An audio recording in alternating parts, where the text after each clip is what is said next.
अनुरतन story पेश करता है थैंक्सगिविंग। इसमें बताया गया है कि एक दंगे के दौरान कई लोग भयानक तरीके से मारे जाते हैं। फिर 1 साल बाद मास्क पहने एक हत्यारा शहर में आतंक मचाता है और उन लोगों को निशाना बनाता है जो उस दंगे में शामिल होते हैं। फिल्म शुरू होती है थैंक्सगिविंग के दिन से, जहां प्लायमाउथ में शेरिफ एरिक और मिच कॉलिंस के घर जाते हैं। वहां थॉमस राइट, जो एक दुकान के मालिक हैं, वे अपनी नई पत्नी और बेटी के साथ पार्टी कर रहे हैं। उसकी बेटी अपनी सौतेली माँ से खुश नहीं है और वह अपने दोस्तों के साथ फिल्म देखने जाना चाहती है। मिच, जो दुकान का मैनेजर है, उदास है क्योंकि उसे ब्लैक फ्राइडे की सेल के लिए जल्दी काम पर जाना पड़ रहा है। इधर जेसिका और बॉबी अपने दोस्तों के साथ मूवी देखने जा रहे थे, लेकिन इवान ने राइट मार्ट स्टोर में जाने का फैसला किया और जेसिका के पास स्टोर की चाबी थी, इसलिए वे सभी अंदर जाने की कोशिश करते हैं। बाहर लोगों की भीड़ बढ़ रही थी और वहां पर एक लड़का लोनी ने दंगा करना शुरू कर दिया क्योंकि उसने अंदर दूसरे लोगों को देखा था। फिर अचानक दरवाजा टूट गया और लोग अंदर घुस गए। इस भगदड़ में एक सुरक्षा गार्ड और एक ग्राहक की मौत हो जाती है। फिर बॉबी ने मदद करने की कोशिश की, लेकिन उसकी कलाई टूट गई। इसमें अमांडा भी गिर जाती है और उसके सिर में चोट लग जाती है। मिच ने अपनी पत्नी को ऐसी हालत में देखा तो उसने उसे गले लगा लिया। फिर यह सब तब खत्म हुआ जब शेरिफ न्यूलन ने छत में गोली चलाई। अब 1 साल बाद राइट मार्ट फिर से सेल के लिए तैयार हो रहा है। मिच ने अपनी जॉब छोड़ दी है और अब वह थॉमस और कंपनी के खिलाफ प्रदर्शन कर रहे हैं क्योंकि पिछली बार की भगदड़ में किसी को भी पकड़ा नहीं गया था। बॉबी ने उस हादसे के बाद से जेसिका या किसी और से बात नहीं की है, जिससे उसका खेल का करियर खत्म हो गया और जेसिका अब रायन नाम के एक लड़के को डेट कर रही है। एक दिन डाइनर में बॉबी को देखकर जेसिका चौंक जाती है और फिर उन्होंने देखा कि इंस्टाग्राम पर किसी ने उन्हें जॉन कार्वर नाम से टैग किया है। रात में डाइनर बंद करते समय वेट्रेस पर एक हत्यारे ने हमला किया, जिसने उसके हाथ को काट दिया और उसके सिर को पानी में डुबो दिया। फिर उसे फ्रीजर के दरवाजे से चिपका दिया। वह बचने की कोशिश करती है लेकिन चिल्ला नहीं पाती। जब वह अपनी कार की तरफ भागती है तो हत्यारा उसकी चाबियां ले चुका होता है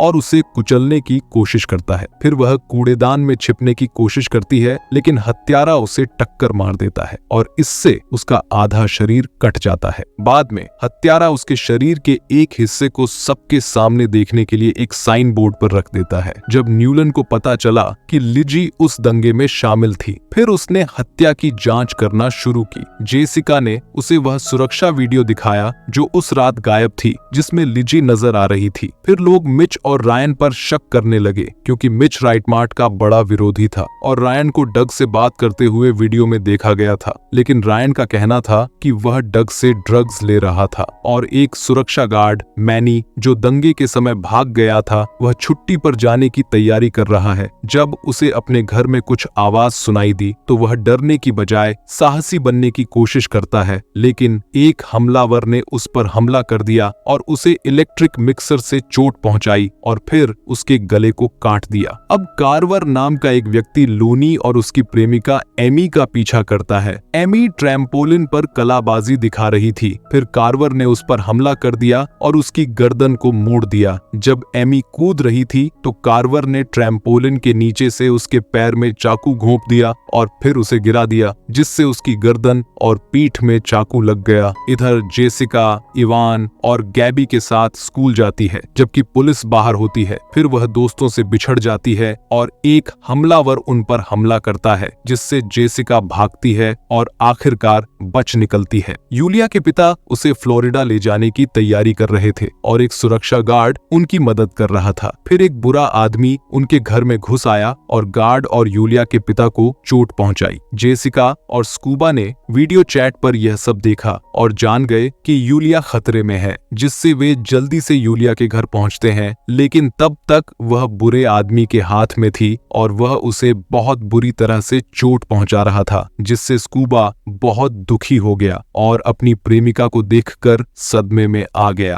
अब पुलिस ने थैंक्सगिविंग परेड के दौरान उस बुरे आदमी को पकड़ने का प्लान बनाया, जिसमें जेसिका, उसके परिवार और स्कूबा को भी शामिल होना पड़ा। एक आदमी जो जोकर की तरह दिखता था, उसने एक टर्की के मास्क को नष्ट कर दिया और फिर भीड़ में धुआं फैला दिया। इससे सभी डरकर भागने लगे और वह आदमी स्कूबा और राइट्स को ले जाने में कामयाब हो जाता है। फिर कैथलीन जैक्लीन एक खतरनाक जगह पर जागती है और वहां से भागने की कोशिश करती है। वह लगभग बच निकलती है, लेकिन फिर वह पकड़ी जाती है और एक ओवन में डाल दी जाती है। उसके बाद उसके दोस्त और परिवार को उसकी हालत देखनी पड़ती है। फिर जेसिका एक खास अंगूठी का इस्तेमाल करके खुद को और स्कूबा को आजाद करती है और वे दोनों भागने में सफल हो जाते हैं। फिर जेसिका जंगल से भागती हुई एक गोदाम के पास पहुंचती है। वहां वह न्यूलन को बेहोश पाती है। अंदर जाने पर उसे बॉबी दिखाई देता है और वह सोचती है कि शायद वही कार्वर है, लेकिन जब वह उसका पीछा करती है तो बॉबी गायब हो जाता है। फिर पुलिस आती है और बताती है कि उसके पिता और दोस्त सुरक्षित हैं। फिर जब न्यूलन जेसिका के साथ अकेला होता है तो वह उसके जूतों पर झाड़ियों के निशान देखती है और समझ जाती है कि न्यूलन ही असली कार्वर है। न्यूलन बताता है कि वह बदला लेना चाहता था क्योंकि वह